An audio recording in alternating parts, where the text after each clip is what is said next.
Hi guys! For today's vlog, nako diri sa Center Mall. Gasabot mi sa akong mga groupies guys, kaya na ako nang mahimuon nga project. Ang sabot alas 2. Pero nag alas 3 na lang, wala gyapon na abot ang mga kanahan. Galain-lain na lang ang rason. Ang iba na platan, ang iba na hubsan. Hoy, pagtarong mo! Gilain ako pinaabot ara guys, oy. So after 100 years of waiting guys, salamat. Kaya naabot na jud akong kauban. Nakadecide mi nga palit sa Migdon Macchiatos. So kay first time man namo palit guys, nagpractice mi ug unsaon ko namo pag-ingon.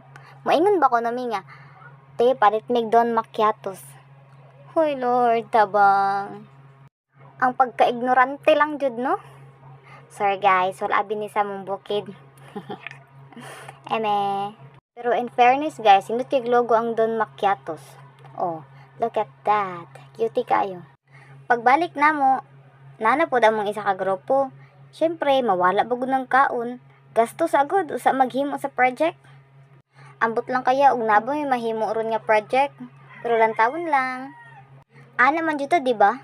Meet up kuno hay, pero ang ending na ngaon ra di ay nagtabi way project na himo. Pero oksra na guys, ang importante makakaon kisa sa mabuang. Mabuang niya. Hoy, joke ra na guys ha. Focus sa tong pag-eskwela ron na yun. Saram good na ug makahumang tag-eskwela, di ba?